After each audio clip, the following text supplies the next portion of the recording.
It used to be that calling a film a turkey was an insult. Nowadays, there's actually an audience for some of the worst movies ever made. Baby, you are gonna go broke showing turkeys like these. Now we're talking turkey.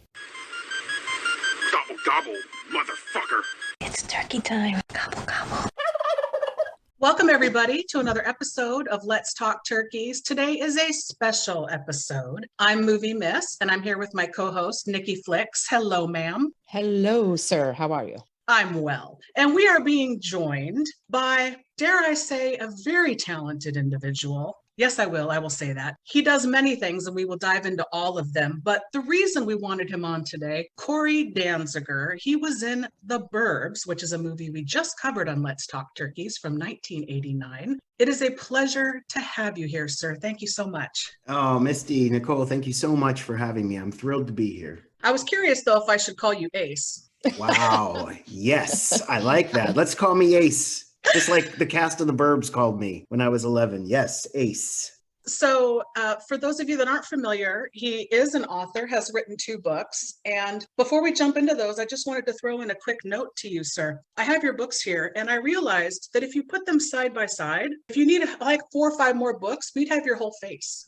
I think you need to do that. Wow, that's cool. Yeah, that's a great idea. Right? You're welcome. Wow. Yes, thank you. Thank you. That's a great idea. Wow. So in one of his books, he does talk about some of his experiences on The Burbs. And for those of you that haven't read the book, I'm going to go ahead and ask if you wouldn't mind sharing, Cory, with the audience, that Ace story, because I did find it so awesome. Oh, thank you. Well, when we were shooting The Burbs, I was 11 years old, and I landed the part, and we had a cast read through of the script where we would all get to know each other. We met at Universal on a lot. There was a conference room that they had for us, and Tom and Carrie and Joe and the rest of the cast all showed up, and we read through the script. And before we started, Joe said to everybody, you know, I'm going to introduce each person in the crew, the cast. And he said, when he got to my name, he said, we have Cory Danziger here, but we also have Corey Feldman, and this is a problem. How are we going to have 2 Corys on the set? And I just out of nowhere raised my hand and said,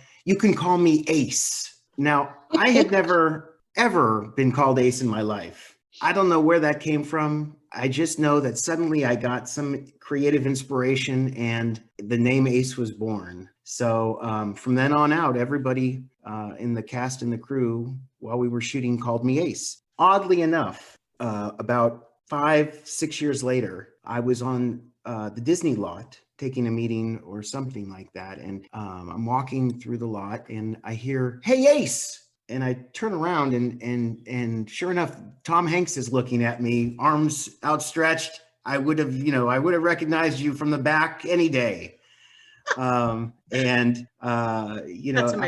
It was just amazing. And such a testament to the kind of guy that Tom is, because he's just a really thoughtful person. And as his star kind of rose, he didn't forget about the people that he worked with, which meant the world to me at, 16, 17 years old. I was thrilled that he still remembered me. So that's so awesome. Was the vibe like that with that film? Like, was everybody just chill and roll with it? Or was it a more of a tense, like meticulous set? Well, it's funny.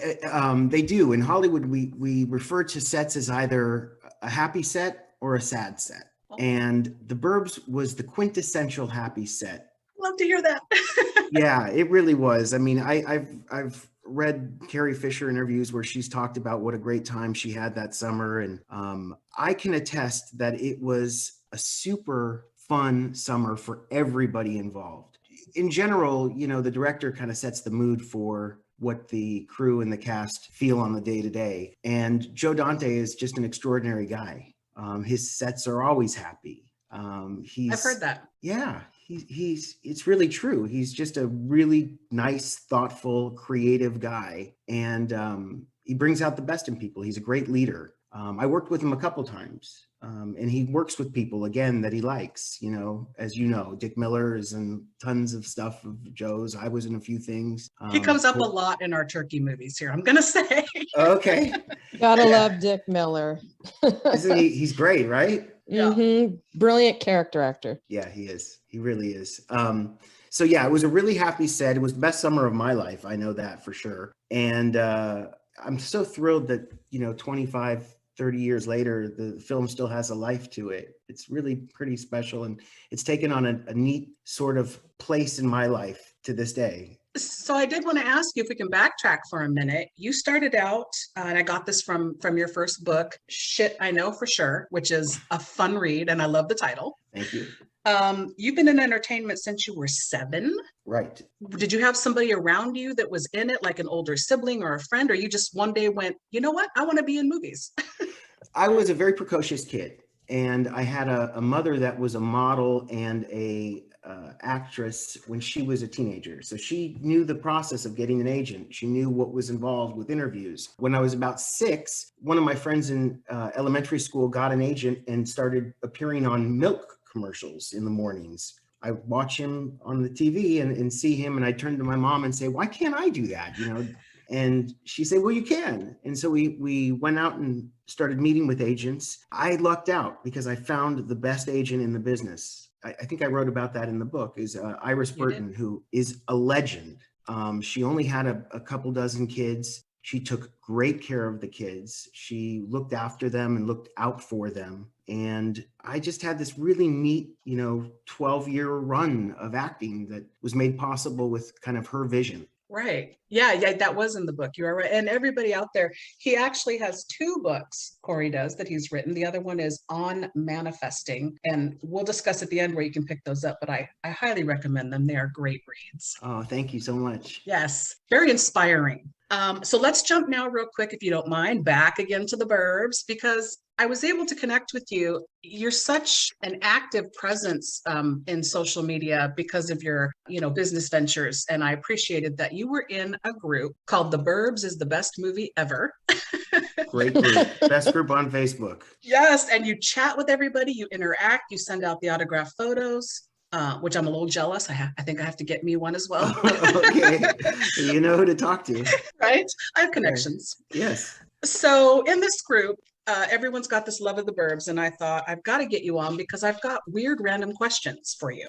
Okay. One being the art scene where the 2 of you are in the kitchen eating and you're discussing the neighbors and you're both close to each other eating food and talking. Yes. Was that a spit bucket situation, or were you actually eating all that food? Oh, that's hilarious. And how long did it take you to shoot that? We shot that over the course of a whole afternoon. It's a long scene, and it's a really important scene for the film. I remember that we did have spit buckets. I certainly didn't have apple after apple. And we knew, everybody knew that it was really, really funny, important part of the film. When we were shooting it, there was a great care that took place. I can tell you that the first line, I think, in the whole film is when Tom walks in and says, is that enough sugar? Yes.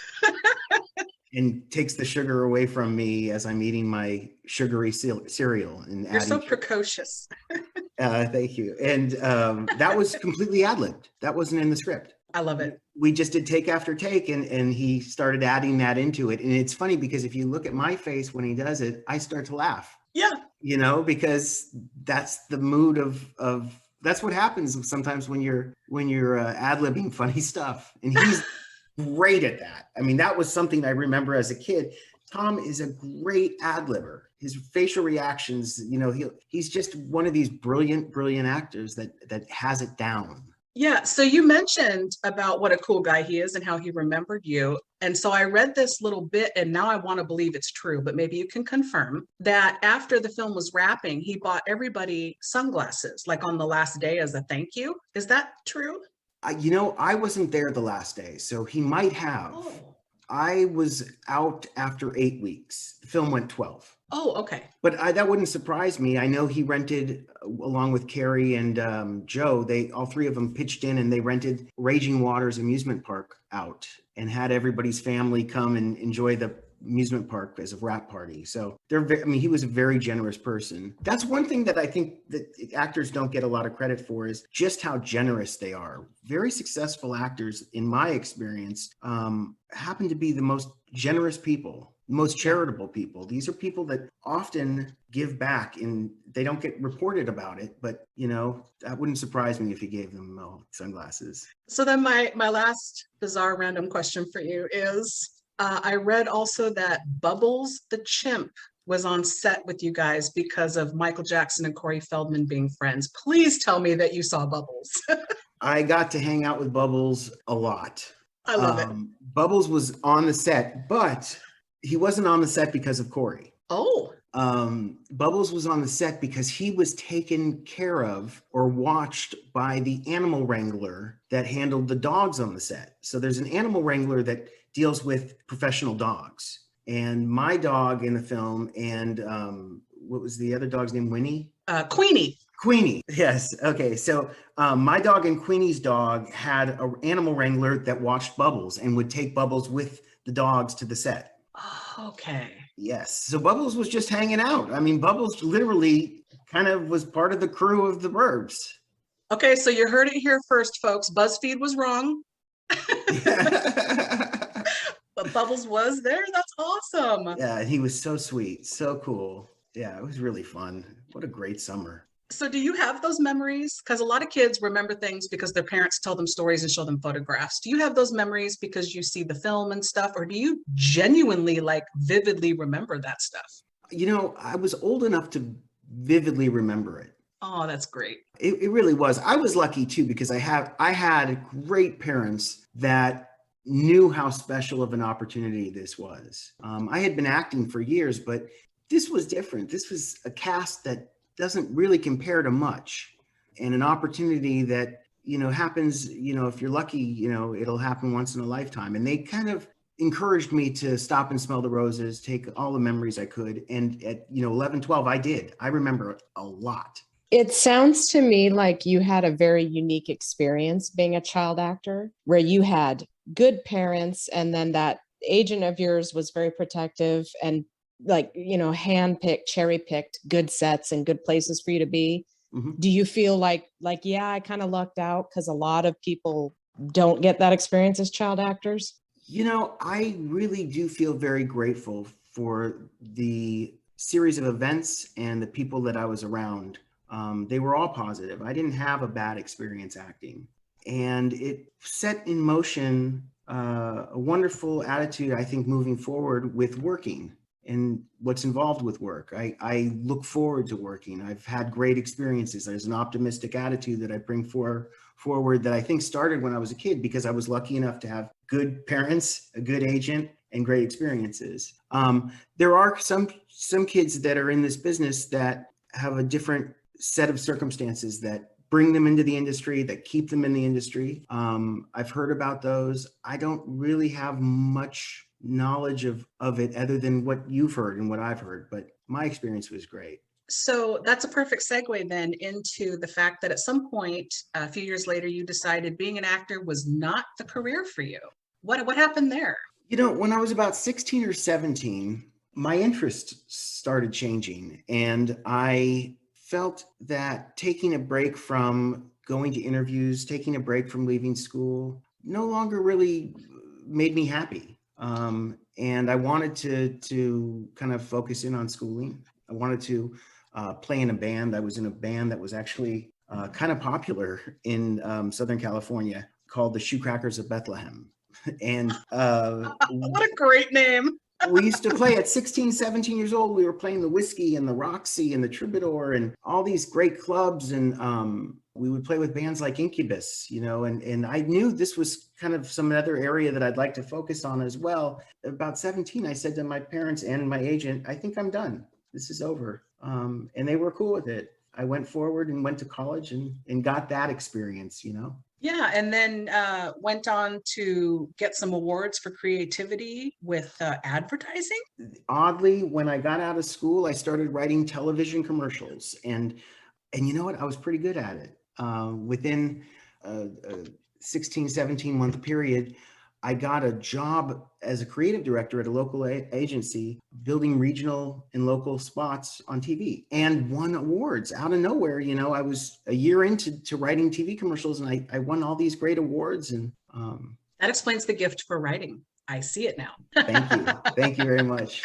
Well, that's new for me. You know, the writing on social media is very new. I didn't used to do it up until the pandemic. I never would post on any socials. I'm so glad you do. I'm sure I'm not the only one you've inspired. Oh, thank you, Misty. Thank you. So let's talk about your books. Okay.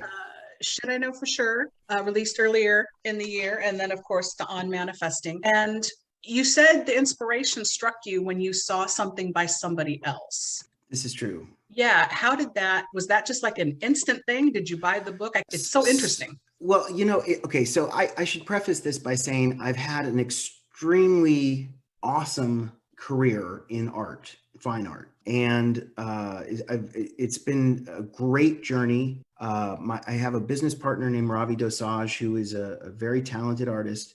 We collaborate exclusively with rock stars on building fine art collections. And we've done this really successfully. So over the last 10 years, this is all my life has been about.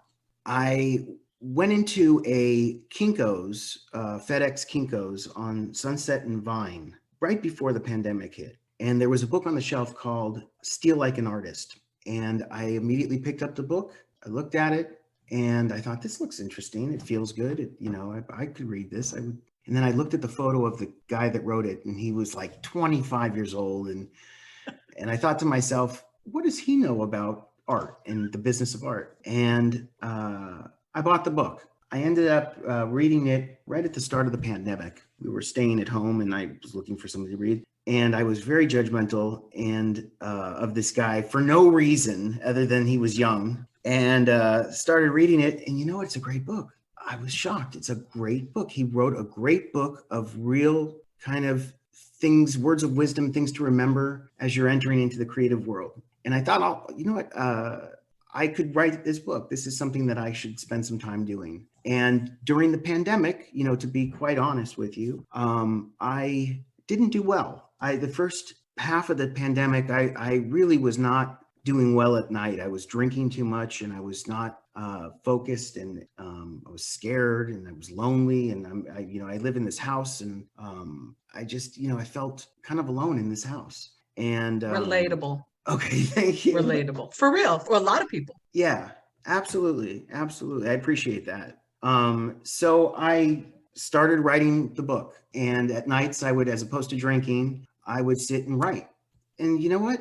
I'm proud of the book because I've always dreamed of doing it. And I wrote it really for my friends. I mean, a lot of my friends have inspired me to offer things to them, offer creativity, offer advice. I'm kind of that friend that gives advice. So this was my opportunity to put it down in words and make the book available to friends. And sure enough, we sold out the first edition within a month. Yeah, you did.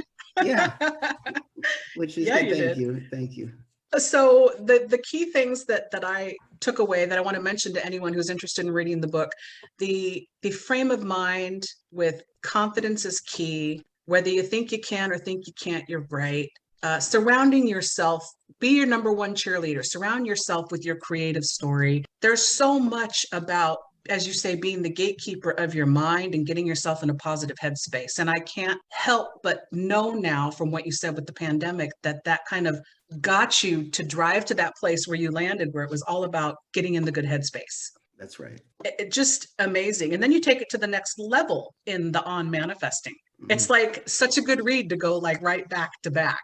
Oh, thank you. Well, I wrote it right back to back. The moment I finished the first one, I thought, I'm needing an excuse to keep going at night, to keep myself busy, to keep myself creative.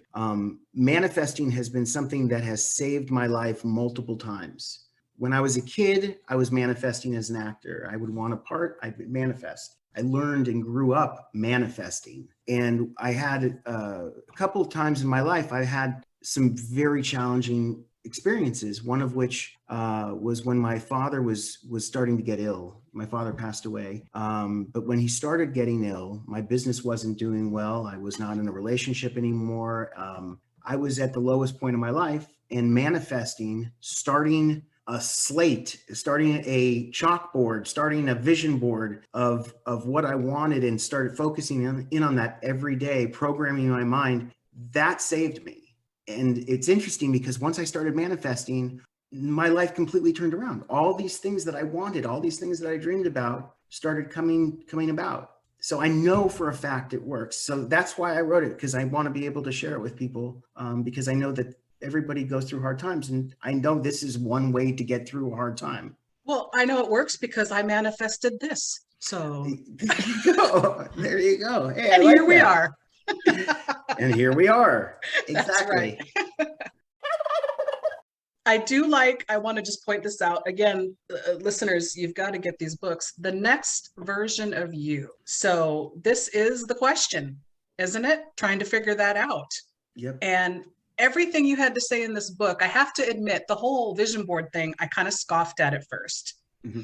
And then after I read the entire book, I went, I'm going to totally do this now. I'm going to be one of these people. And you're not wrong. I'm here to say, to me, your advice was not wrong. I think you've nailed it.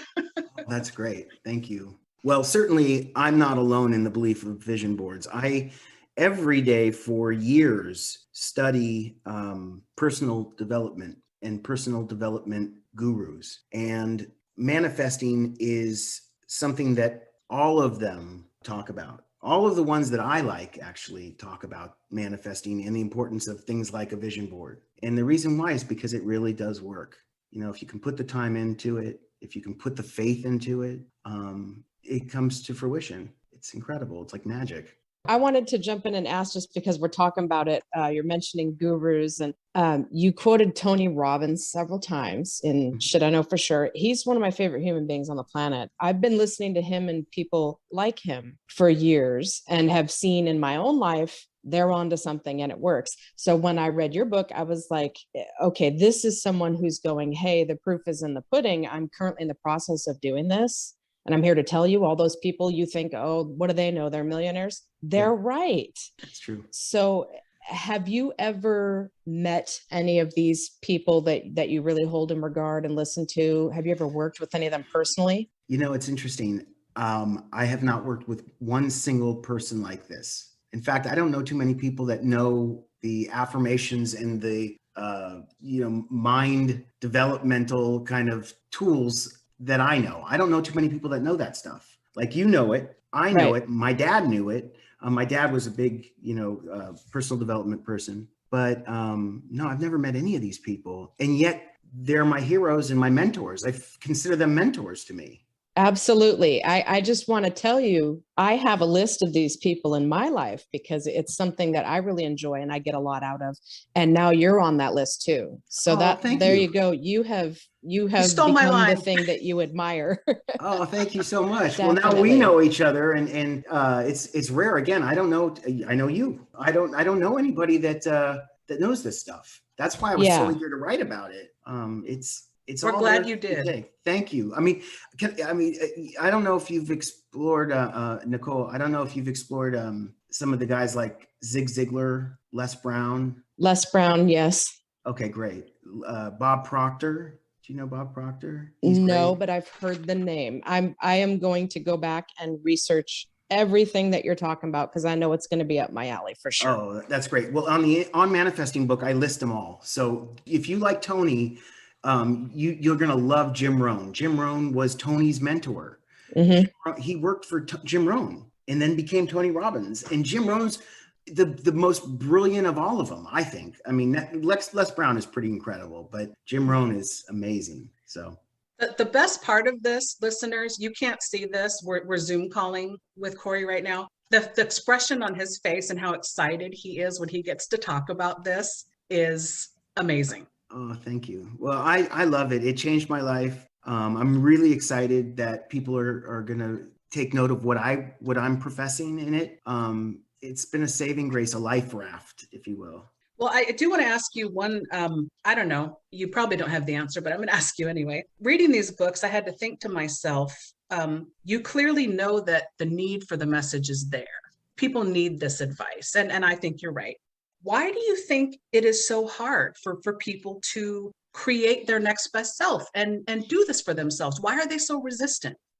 You know, it's easy to do things and it's easy not to do things. I think that it's easy, just as easy as it is to spend 10 minutes a day reading a personal development guru and getting inspired. It's also easy to say, screw it, I'm going to, watch television. Or scroll through Facebook. Or scroll through Facebook. With YouTube, there's no excuse now, because you can put on any of these guys, listen to what they're saying, and get something powerful out of it. I don't know if you, Misty or Nicole, maybe you do occasionally go on YouTube and watch Tony? Yes. Yeah, I do quite a bit. Yeah, it's incredible. Watching these guys on YouTube is like watching motivational TV. It's like its own channel if you want. You can program. Well, they've been played to parody in movies like Shallow Hal and things like that. So where people are they think it's a shtick. Right. But the good stuff is there. It really is. But again, it's easy to do it. It's also easy not to do it. See, and I think that's one thing that I had a note about was you talk quite a bit in many different ways in Shit I Know For Sure about not just creating the vision board or creating a vision of your future self or your future path, but also understanding that you are a company, you are a business. Right. And people who run businesses, well, they work really hard and they're very busy. It's a lot of work. So I think maybe what it is people love the idea of creating a vision board and going, that's what I see for myself. And then they go, now what? Right. When does it show up? It's a work ethic and a follow through. Yep. I think that's the part people don't often talk about is it's not a movie montage. You actually have to go do the work. That's exactly right. That's exactly right. Well, I like to think about it in terms of a garden. For example, you don't need to have all the answers as to how it's going to get done. You need to have the faith that it will get done. You have to plant the seed. You have to water it. You have to make sure that the elements don't get to the seed and keep it in the soil. But you don't have to know how to make the tree. God will make the tree, or the creator will make the tree, or whatever you believe in. Somehow there's some divine intelligence that's making the tree that we can't explain how the tree is made. We have to do our part though. It's one thing to have the seed, the idea. It's another thing to plant it and do all the work that's taken care of. God does the hardest part, or the creator does the hardest part, which is actually making the tree. I don't know how he makes it. You don't know how he makes it, but we know he makes it. And that's kind of how, as far as I'm concerned, how goals and visions become reality and how this vision board works. And the best line is the final page where you say, the best investment you can make is an investment in yourself. That sums it all up. Like, you're worth it. You're worth it. And the saddest thing is sometimes you get the things that you want and you don't even realize it.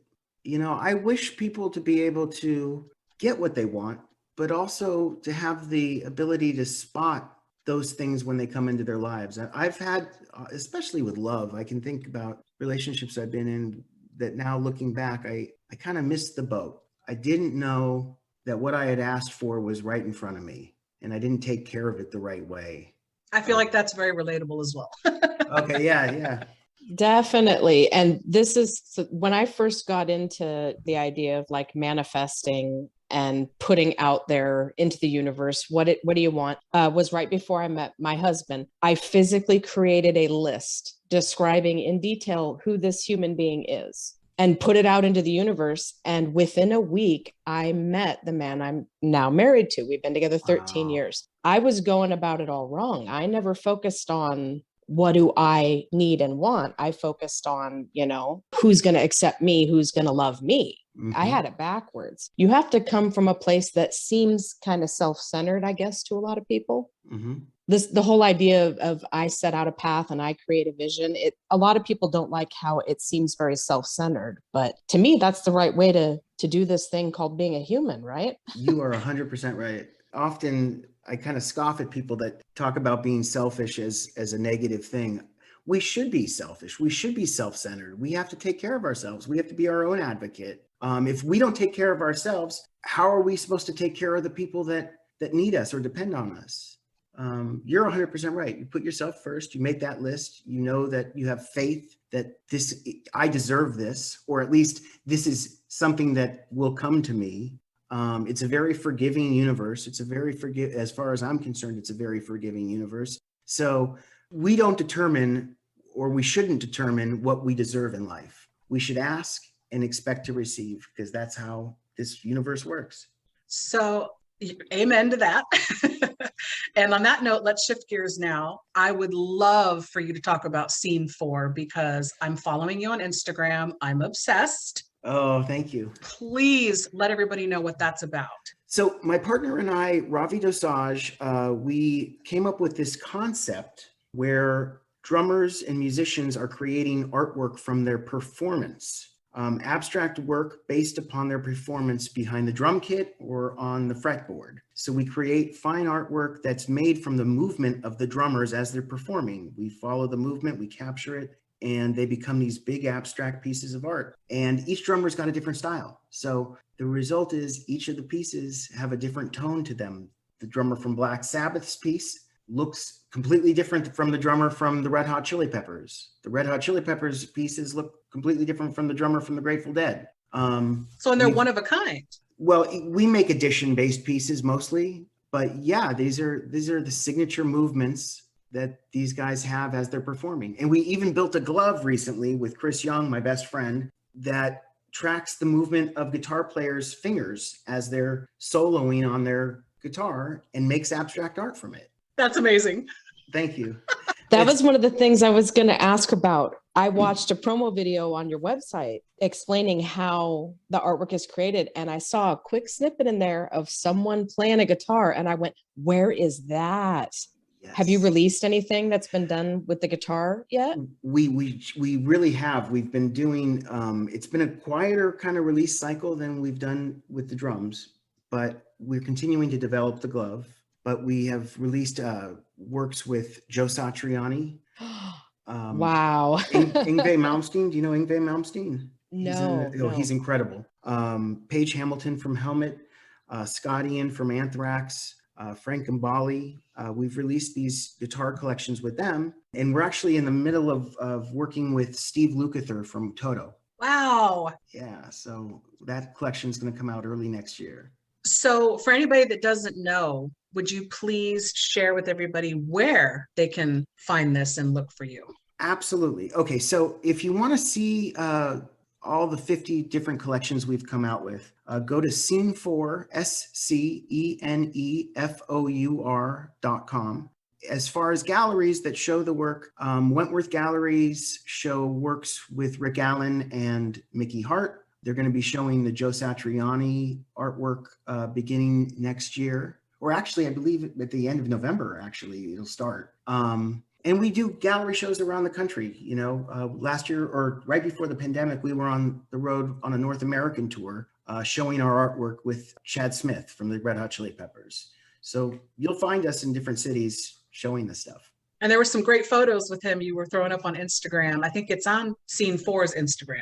Yes, it is. Yeah. I love him. He's a great drummer and a great guy and so much fun. Oh, the photos of you guys all working and stuff and everybody's smiling. Like, it just seems like you have the best job ever. You know, I got to tell you, Misty, thank you. I don't do anything unless I'm having a good time at it. I've had such a blessed life. And part of it has been that I think I've surrounded myself with really great people all throughout my life. And I'm really fortunate with Scene4 that it's a concept that we came up with. We're in love with the concept. It's actually something we would be interested in. Aside from producing it, it's art that we're interested in. We're music people, we're art people. This combines the two. And for music people and art people, I'm excited for you to discover it because you'll fall in love with it too. Do you make any pieces yourself? Do you have that little artistic bug in you? I do. In fact, next year I'm coming out with a series of works that I'm in the middle of doing.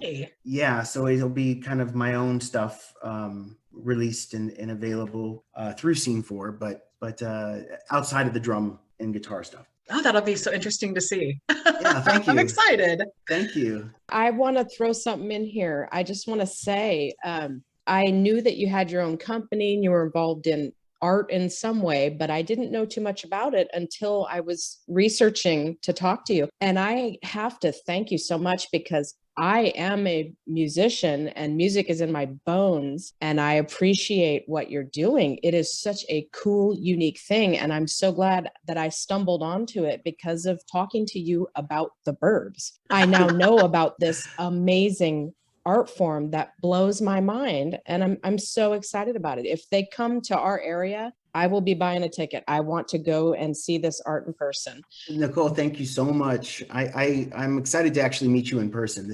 It'll be, where do you live? It'd be wonderful. We're both in the Portland, Oregon area, Pacific in the Pacific Northwest. Northwest. We'll do something. You'll see. Yes. Come Seattle, to Portland. yeah. Seattle, yeah. I would be there for it. But I wanted to ask you, if seeing this artwork in person is not a possibility right now, I noticed that there are lots of collections, books of the artwork that you've done, the different artists you've worked with. What would you recommend if I kind of want to see like a good variety of the different drummers you've worked with, like a good collection to kind of get started with what this is? Yeah, there's a book called Come Together that's kind of an overview of Scene 4 and kind of the breadth of what we've done over the years. I think it might be out of print currently, but go to the Scene 4 site and you can find it there. Yeah, I had no idea that this type of artwork exists. And you talked about like create the thing that you're like, I would like to see that. Mm-hmm. Someone should make that. Well, you be the person and do it. Right. I love that you came up with this idea and did that because it is so cool. Thank you. I'm a firm believer in, if you think something's cool, you're going to find a whole community of people that think just like you. So you got to go ahead and release it, and release it. You find the audience. It's two parts. You come up with the concept and build it, and then you find the audience. Don't neglect the second part. Finding the audience is important, but there's a community of people that think just like you. So speaking of books maybe not being available, if you want to tell the listeners, are your books available and where to pick them up? Okay, so all of my books, the money goes to charity. The profits all go to charity. If you're interested in Shit I Know For Sure or the On Manifesting, go to CoryDanziger.com. So that's CoryDanziger.com/out-now. And you can pick up the second edition of Shit I Know For Sure, or you can pick up the first edition of On Manifesting. Awesome. And I highly recommend both, everybody. Thank you. No joke. Thank you so much. Yes. All right. Well, that is going to wrap up our amazing conversation with Cory Danziger. Sir, we want to thank you so much for joining us today. Nicole, Misty, I had the best time. This was great. Thank you so much. Thank you. And Nikki Flicks, thank you so much. And I'll see you next time as well. That's right. I will talk to you soon. And it's been a pleasure to talk to you, Cory. Thank you. All right. We'll see you all next time. Goodbye. Hey, listeners, Movie Miss here. Listen, I know you have a lot of options when it comes to podcasts, so thank you for listening to the show. I know everybody says this, but for a fledgling little show like ours that's just hanging on, we just finished season 4, we're rolling into season 5, it would really help us if you could subscribe, rate, and review the show on Spotify, Apple, YouTube, Good Pods. We're also on Pandora, Audible, Amazon Music. It would really help us grow the show and reach more people if you could subscribe and then rate and review, which is really the key part of it. Make sure to be part of our Bad Movie conversation by following us on social media. Interact with me on social media. I'm on Instagram at Movie Miss, which is movie_miss. The show is on Instagram at Let's Talk Turkeys. Also on Blue Sky at Let's Talk Turkeys and Facebook. We're on X. I'm honestly not sure how much longer I'm going to have the show on there, but currently the handle is at Gobble Podcast. Get it? Gobble, 'cause like a turkey. You can also chat with like-minded bad movie lovers in our Facebook discussion group. And like I mentioned, we're rolling into season 5. It is 2025. The show, it's been a wild ride, still going strong. So if you have a movie that you would like to hear covered on the show, let me know by emailing direct at letstalkturkeys, all one word, at yahoo.com. Also, hit me up on socials if you want to be a guest on the show. Always looking for guests. I can assign you a movie, something we think is fun, or you can bring a movie that you think is a bad movie if it has a low Rotten Tomatoes score, or you just really don't like the movie, but you like to talk about it. That's half the fun, I think. Again, this goes without saying, but I'm going to say it. Without you, the show wouldn't still be kicking around. So thank you so, so much for hanging in there with us. I'll be back. Get the fuck out of here. No, I cannot. Get the fuck out of here. Get the fuck out of here. Why don't you get the fuck out of here? Get the fuck out of here. Get the fuck out of here. Get the fuck out of here. Get the fuck out of here. You're still here? It's over. Go home. Go.